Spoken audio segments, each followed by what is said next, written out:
Halo pemirsa, kembali lagi di One News Sore Akhir Pekan. Hari ini, One News Sore Akhir Pekan akan merangkum informasi mengenai PWNU dan PCNU se-Indonesia menggelar pertemuan tertutup di Surabaya untuk membahas surat syuriah PBNU yang meminta Ketua Umum PBNU Yahya Khalil Stakuf mundur dalam 3 hari.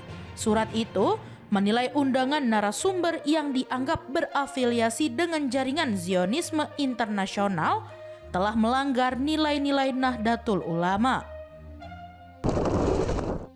Berita selanjutnya, Wakil Presiden Gibran Rakabuming Raka membuka pidato perdananya di KTT G20 Johannesburg dengan menegaskan dukungan Indonesia terhadap peran lebih besar negara berkembang dalam dinamika global. Ia menyoroti komitmen Indonesia mendorong pertumbuhan ekonomi inklusif dan akses pembiayaan yang lebih adil, termasuk bagi negara yang terdampak perubahan iklim. Pemirsa, inilah One News Sore Akhir Pekan selengkapnya.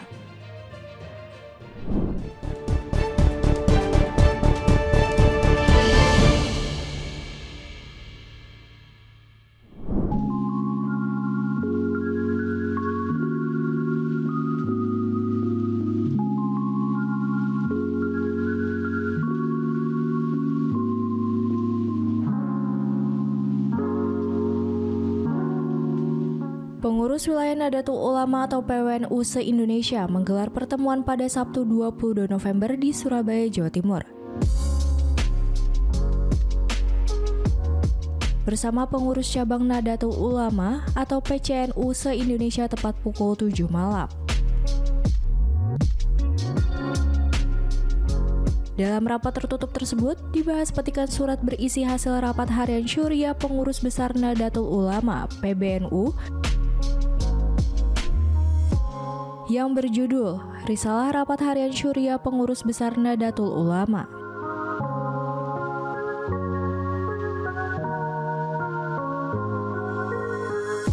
Surat yang ditandatangani Rais Am PBNU Miftahul Ahyar itu memuat 2 poin penting keputusan rapat. Pertama, Yahya Khalil Stakuf atau Gus Yahya diminta mengundurkan diri dari jabatan Ketua Umum PBNU dalam waktu 3 hari sejak keputusan rapat diterima.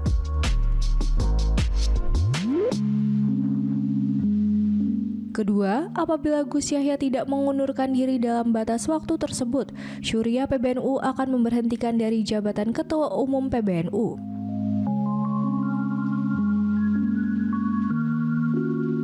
Rapat harian syuriah tersebut dihadiri 37 dari total 53 pengurus harian syuriah PBNU.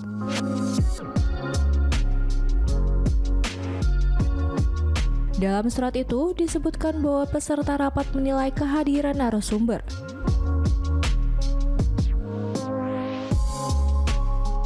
yang dianggap berafiliasi dengan jaringan Zionisme internasional dalam kegiatan Akademi Kepemimpinan Nasional Nahdlatul Ulama atau AKNNU.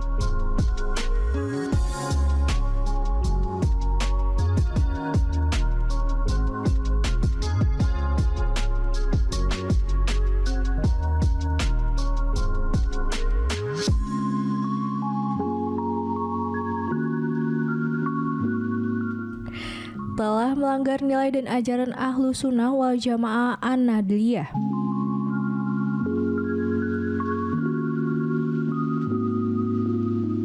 Tindakan tersebut juga dinilai bertentangan dengan Mukadimah Qonun Asasi Nahdlatul Ulama.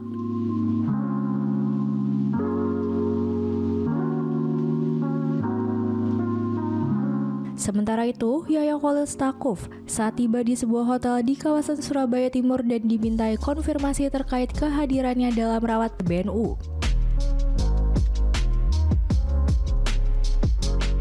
Sempat menyampaikan protes mengenai rencana pemakzulan dirinya.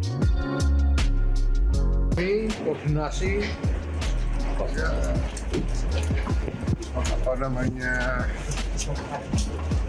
keluar organisasi Apakah ada kaitannya dengan risalah yang membiarkan jenengan mundur? Ya saya sendiri belum terima ya. Tapi ya kita lihat nanti apakah ada yang menanyakan, kita cari informasinya ya. Ini makan dulu ya Mas. Nanti lagi. Oke. Apabila pemakzulan atau pemberhentian Gus Yahya benar-benar terjadi, hal ini akan menjadi yang pertama dalam sejarah kepengurusan Nahdlatul Ulama.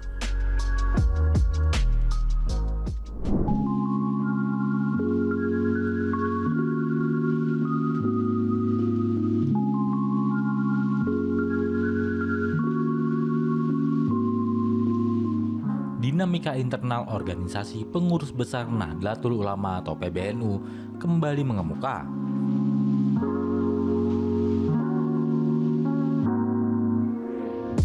Ketua Umum PBNU, Kiai Haji Yahya Kholil Stakuf atau Gus Yahya menegaskan tidak akan mundur dari jabatannya.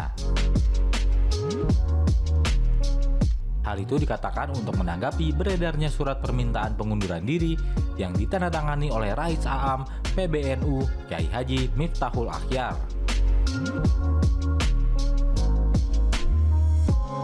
Usai beredarnya surat tersebut, Gus Yahya langsung menggelar rapat tertutup di Surabaya, Jawa Timur hingga Minggu 23 November 2025 dini hari.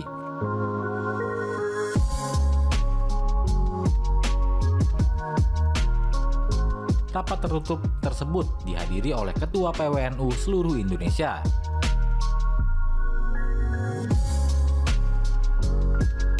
Surat yang beredar itu menyebut hasil musyawarah rapat harian Syuriah PBNU.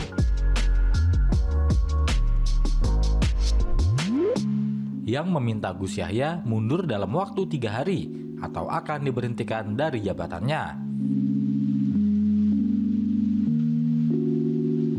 Dalam forum tersebut, para ketua PWNU se-Indonesia menyatakan dukungan penuh kepada Gus Yahya dan meminta agar ia tidak mengundurkan diri.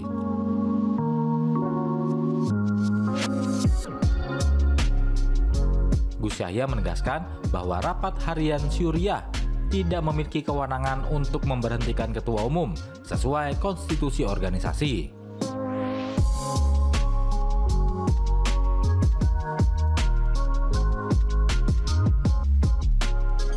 Saya itu tahun 2018 sudah pernah pergi ke Israel. Saya bertemu Netanyahu, saya bertemu dengan Presiden Israel, saya bertemu dengan berbagai elemen di sana, di dalam berbagai forum. Ya. Tahun 2018, tapi tahun 2021 muktamar cabang-cabang dan PWNU memberi saya. Mereka sudah tahu, saya sudah pernah ke Israel, sudah ketemu Netanyahu, mereka memilih saya. Kenapa? Karena mereka tahu, dan sampean bisa lihat juga di berbagai unggahan di internet apa yang saya lakukan di Israel pada waktu, di Yerusalem pada waktu itu. Bahwa saya dengan terang-terangan dan tegas di berbagai forum di Yerusalem pada waktu itu, bahkan di depan Netanyahu dalam pertemuan itu, bahwa saya datang ke sini demi Palestina. Itu saya nyatakan di semua kesempatan, dan saya tidak akan pernah berhenti dengan posisi apapun yang terjadi. Ya. Gus, langkah jenengan sendiri bagaimana Gus? Apakah sudah ada komunikasi dengan Rais Am atau jajaran Suriah ya, atau tabayun gitu? Dengan jajaran Suriah saya sudah bertemu sejumlah, dan semua yang sudah saya temui menyesali karena mereka tidak mendapatkan informasi yang utuh pada mulanya. Dan ketika saya beri penjelasan sehingga utuh, mereka menyesal. Dan insya Allah ya, mudah-mudahan dalam waktu dekat bisa diwujudkan pertemuan para kiai-kiai termasuk para kiai sepuh ya, supaya ada satu suara moral yang dapat mendorong ke arah jalan keluar maslahat. Gus, apakah jenengan curiga ada tokoh tertentu nggak yang menggiring ini? Saya tidak mau berprasangka ya. Sebelum ini itu rumor udah tak karuan. Saya sudah dengar rumor macam-macam tuduhan kepada saya begini begitu, saya makan duit 900 miliar, saya macam-macam itu sudah keluar. Tapi saya tidak mau bertindak atas dasar rumor atau prasangka. Itu aja. Kalau jelas baru saya mau ambil sikap. Kalau tidak jelas saya mohon maaf, saya tidak berani. Pergi menyangkut apa. Bagaimana hubungan Anda dengan Gus Ipul, Gus, dengan Sekjen? Ya sebetulnya baik-baik saja mungkin ya perasaan saya sih, tapi dia mungkin terlalu sibuk, tidak pernah menghubungi saya. Saya tidak tahu. Terakhir kapan menghubungi Gus? Wah udah lama sekali. Terus agenda pertemuan dengan yang ulama di besok, media sosial. agenda bertemu dengan ulama besok apa sama dengan hari ini? Surat yang beredar menyebutkan bahwa jika Gus Yahya tidak mengundurkan diri dalam 3 hari, maka rapat harian Syuriah akan memberhentikannya.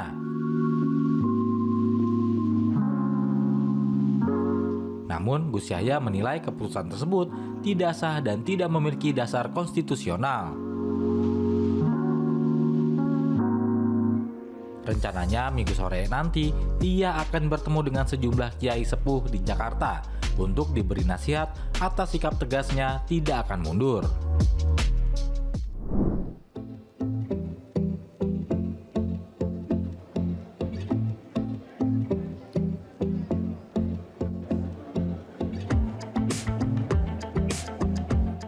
Wakil Presiden Gibran Rakabuming Raka memulai pidato perdananya pada konferensi tingkat tinggi KTT G20 di Johannesburg, Afrika Selatan.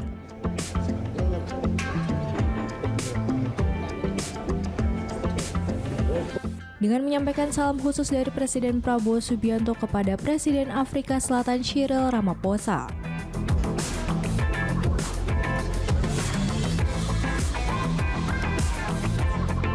Ia menilai penyelenggaraan G20 di benua Afrika untuk pertama kalinya merupakan momentum penting.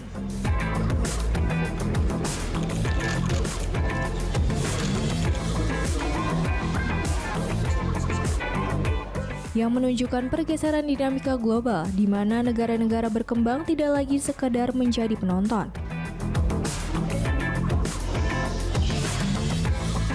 Melainkan turut memegang peran sebagai penggerak utama.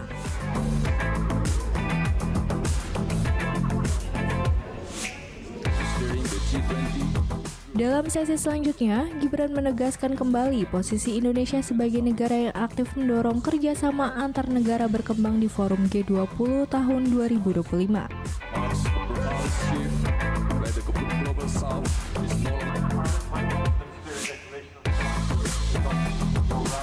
Ia menekankan komitmen Indonesia untuk memperjuangkan pertumbuhan ekonomi yang inklusif serta akses pembiayaan internasional yang lebih adil.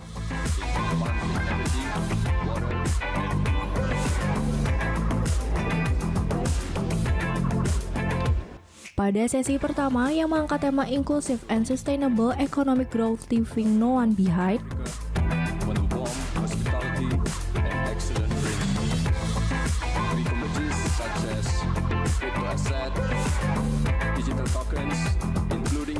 Gibran menyampaikan bahwa Indonesia di bawah kepemimpinan Presiden Prabowo terus memperjuangkan pertumbuhan ekonomi yang merata.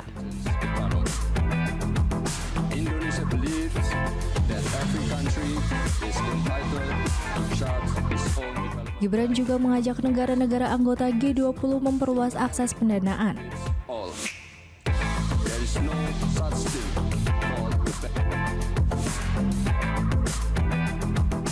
Terutama bagi negara berkembang yang tengah berjuang menghadapi dampak perubahan iklim.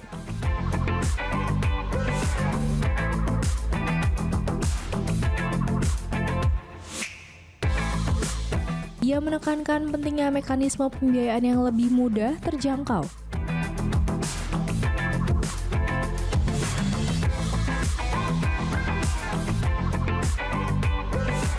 Dan setara untuk mendukung transisi energi serta upaya adaptasi dan mitigasi.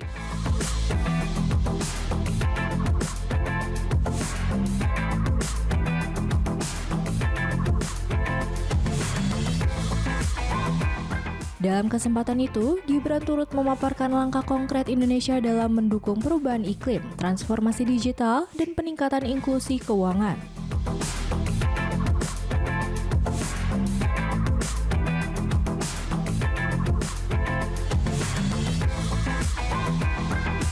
Ia menyebut lebih dari separuh anggaran iklim nasional dialokasikan untuk pengembangan UMKM berbasis hijau hingga pengembangan infrastruktur tahan iklim.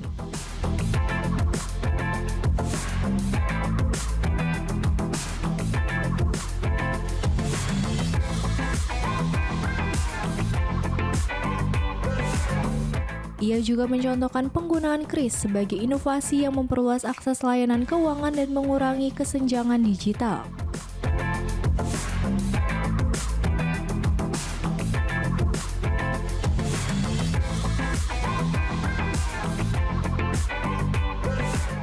Selain itu, Gibran mendorong G20 membuka dialog yang lebih mendalami mengenai perkembangan aset digital dan kecerdasan buatan.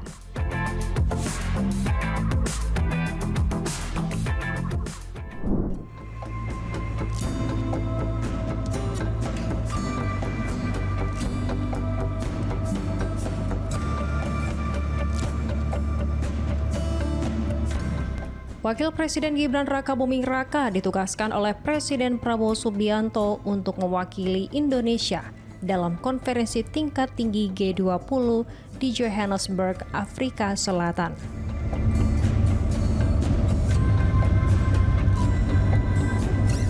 Gibran berangkat dari Pangkalan TNI AHU Halim Perdana Kusuma, Jakarta pada Jumat 21 November 2025 sekitar pukul 9.30.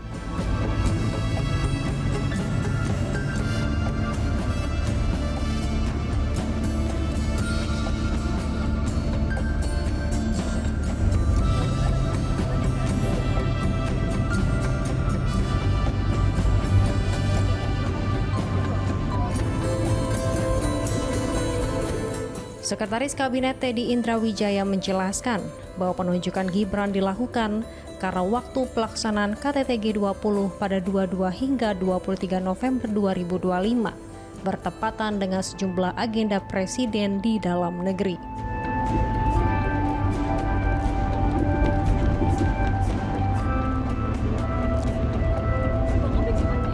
Untuk mengantisipasi ketidakhadiran presiden, pemerintah juga mengutus Wakil Menteri Koordinator Politik, Hukum dan Keamanan Lodewijk Frederik Paulus sebagai utusan bertemu langsung dengan Presiden Afrika Selatan Cyril Ramaphosa.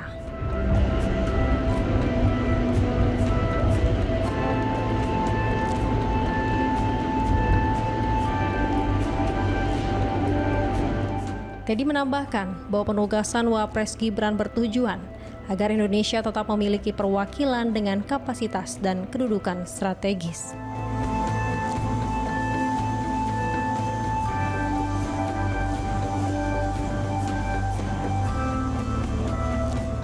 Gibran akan menyampaikan pidato yang menegaskan posisi Indonesia terkait berbagai isu global prioritas dan menegaskan komitmen pemerintah untuk memperkuat peran aktif di forum internasional, khususnya dalam pemulihan ekonomi global dan kerjasama antar negara.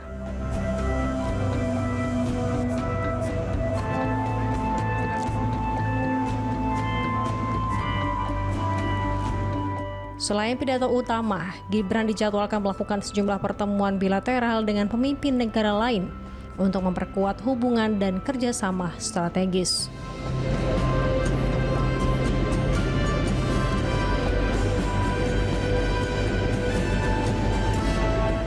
Langkah ini menjadi bagian dari upaya diplomasi intensif guna mendukung kepentingan nasional dan memperluas jaringan internasional Indonesia.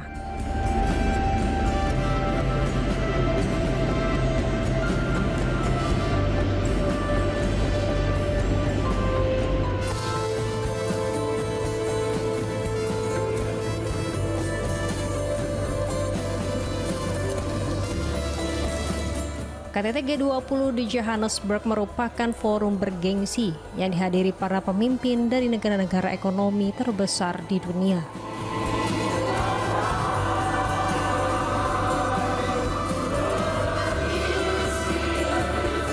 Pertemuan ini membahas isu-isu krusial seperti pemulihan ekonomi pasca pandemi, perubahan iklim, dan kerjasama geopolitik.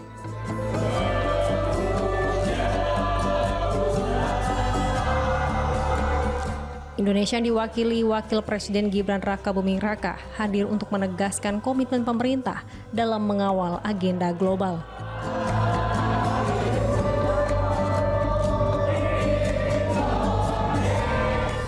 Melalui Gibran, pemerintah menyampaikan pesan Presiden Prabowo Subianto mengenai peran Indonesia dalam mendukung stabilitas ekonomi dunia dan mempererat kerjasama internasional.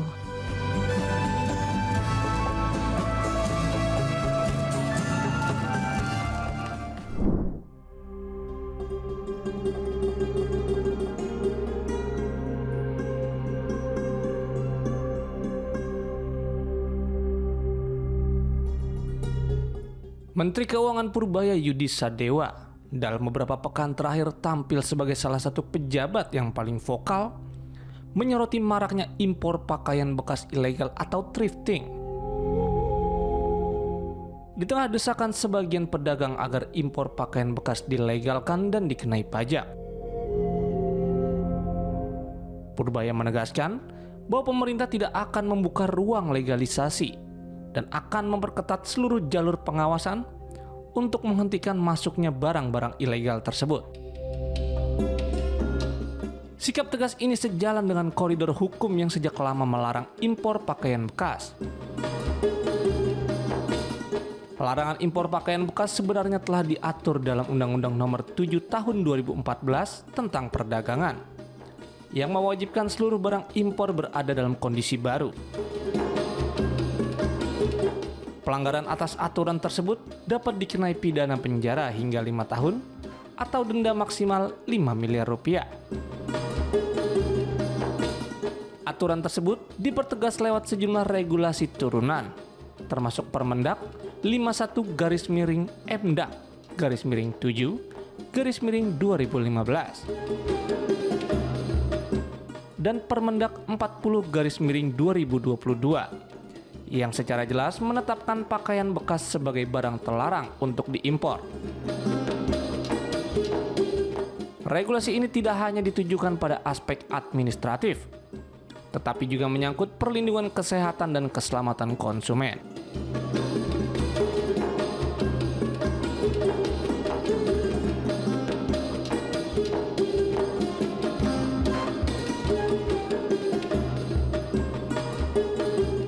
Purbaya menekankan bahwa penindakan difokuskan pada importir dan jaringan penyelundupan, tidak sekedar pedagang eceran. Pemerintah memperkuat pengawasan di pelabuhan, gudang, jalur distribusi domestik, serta pusat perdagangan yang dicurigai menjadi titik peredaran pakaian bekas ilegal. Purbaya menegaskan bahwa barang ilegal tidak dapat dilegalkan, meski ada tawaran pembayaran pajak. Pernyataan ini sejalan dengan Menteri Perdagangan Budi Santoso yang menegaskan bahwa pelarangan impor pakaian bekas tercantum jelas dalam Permendak 40-2022 dan pembayaran pajak tidak mengubah status hukum barang.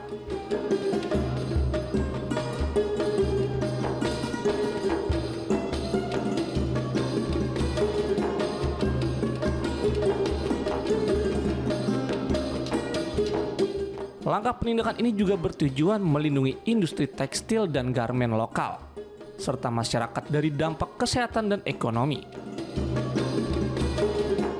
Pakaian bekas ilegal dianggap mengancam industri domestik, sekaligus berpotensi menjadi media pembawa penyakit. Pemerintah ingin memperkuat basis pasar dalam negeri agar UMKM tekstil dan garmen dapat berkembang sebelum bersaing di pasar ekspor. Asosiasi Perstekstilan Indonesia memperkirakan kerugian negara akibat maraknya peredaran pakaian bekas ilegal mencapai 1 triliun rupiah per tahun. Sementara, pelaku UMKM mengapresiasi penindakan yang membuka peluang pemulihan usaha kecil. Selain pemusnahan, pemerintah juga mengkaji opsi daur ulang pakaian bekas ilegal sebagai bahan baku lain, dengan mempertimbangkan aspek biaya, kesehatan, dan keamanan. Opsi ini masih dibahas lintas kementerian, termasuk Kementerian UMKM dan Kementerian Perdagangan. Pemerintah menegaskan bahwa selama kerangka undang-undang dan Permendak masih melarang impor pakaian bekas, aktivitas thrifting tetap dikategorikan ilegal. Meskipun ada dorongan dari sebagian pedagang dan konsumen yang mengaitkannya dengan harga terjangkau dan keberlanjutan lingkungan.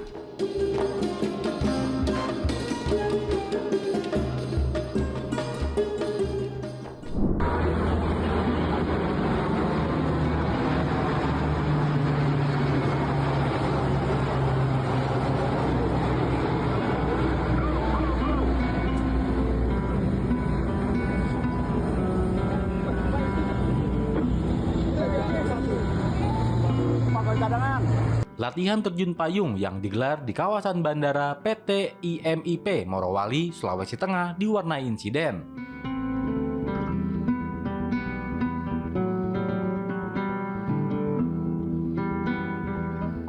Seorang prajurit Tentara Nasional Indonesia atau TNI jatuh menghujam ke tanah setelah parasut yang digunakannya gagal mengembang saat melakukan manuver udara.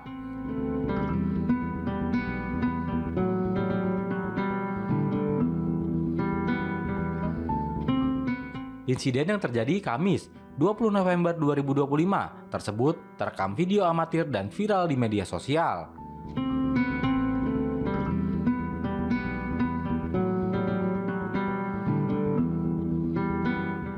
Peristiwa itu sontak menarik perhatian warga sekitar, termasuk sejumlah anak-anak yang dilaporkan menjadi saksi mata awal jatuhnya penerjun tersebut.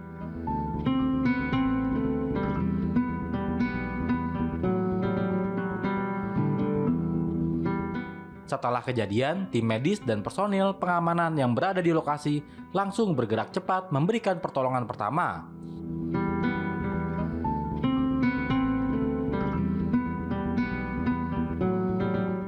Kondisi kesehatan terbaru prajurit tersebut masih dalam pemantauan ketat.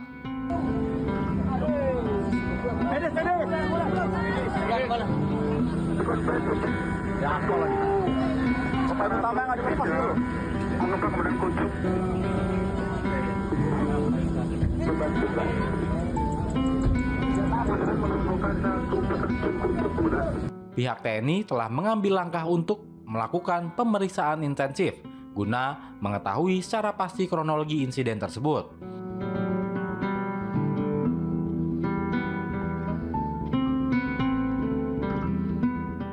Termasuk mengevaluasi kondisi peralatan dan prosedur pelatihan.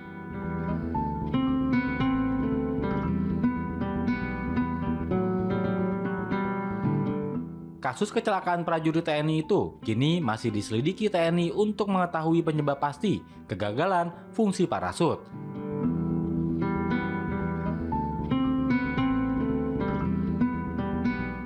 Dilansir dari akun Instagram @puspentni, ratusan prajurit TNI melakukan penerjunan operasi perebutan dan pengendalian pangkalan udara atau OP3U.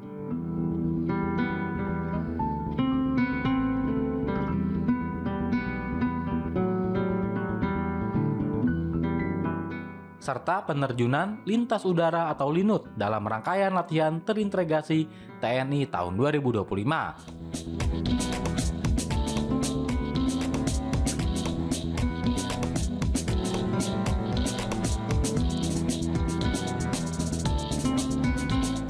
Yang digelar di kawasan Bandara PT IMIP Morowali, Sulawesi Tengah, Kamis 20 November 2025.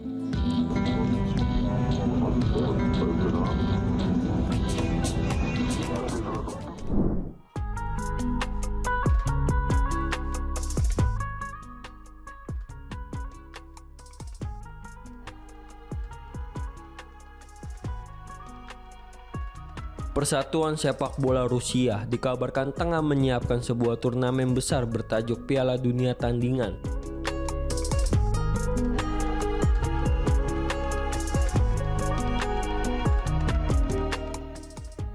Yang rencananya digelar bersamaan dengan berlangsungnya Piala Dunia 2026 versi FIFA di Amerika Serikat, Kanada, dan Meksiko.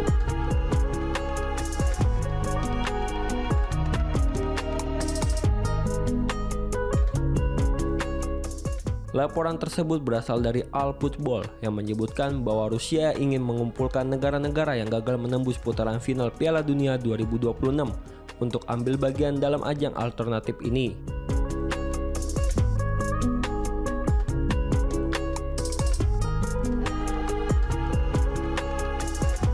Menurut laporan tersebut, beberapa negara yang diproyeksikan diundang antara lain Serbia, Yunani, Chile, Peru, Venezuela, Nigeria, Kamerun, Armenia, serta Cina.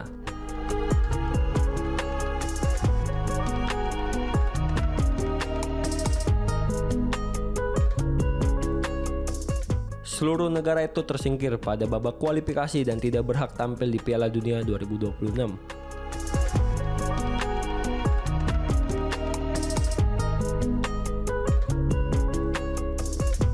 Timnas Cina bahkan sebelumnya sempat kalah bersaing dengan Timnas Indonesia pada putaran ketiga kualifikasi Piala Dunia 2026 zona Asia.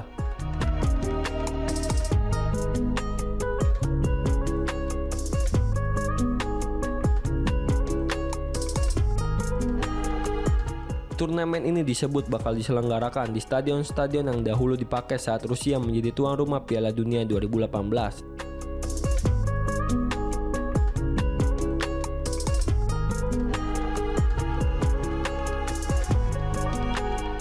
RFU diyakini ingin memanfaatkan momentum tersebut untuk menghidupkan kembali panggung sepak bola Rusia yang selama ini terisolasi akibat sanksi internasional.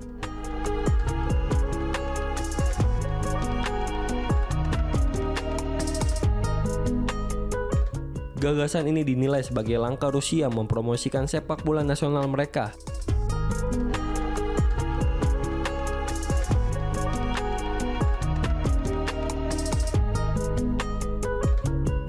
Sekaligus mencari jalan keluar dari keterbatasan kompetisi akibat larangan tampil di ajang resmi.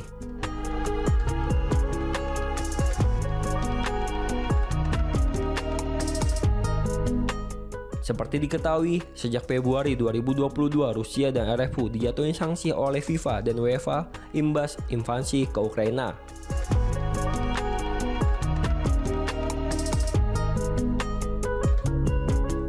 Timnas Rusia dilarang tampil di kualifikasi Euro maupun Piala Dunia, serta tidak boleh mengikuti turnamen resmi di bawah naungan kedua badan sepak bola tersebut.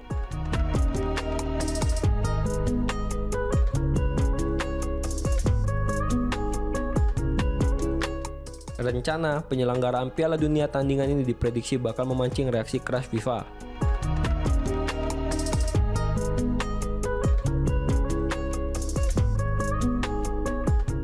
Jika benar dilaksanakan, bukan tidak mungkin negara-negara yang berpartisipasi juga terancam sanksi tambahan karena dianggap merongrong otoritas kompetisi resmi FIFA.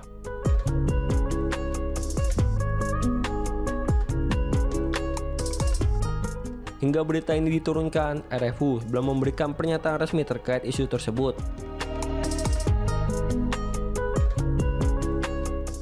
Namun, beberapa laporan media internasional menyebut bahwa turnamen itu hanya akan diikuti 8 hingga 12 negara.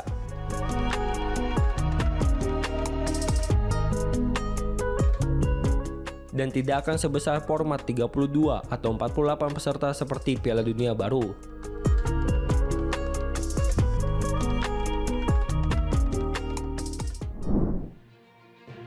Demikian informasi yang dapat kami sampaikan pemirsa. Terima kasih telah bergabung bersama kami. Sampai jumpa di One News Sore akhir pekan berikutnya setiap pukul 7 malam hanya di kanal YouTube TV One Newscom.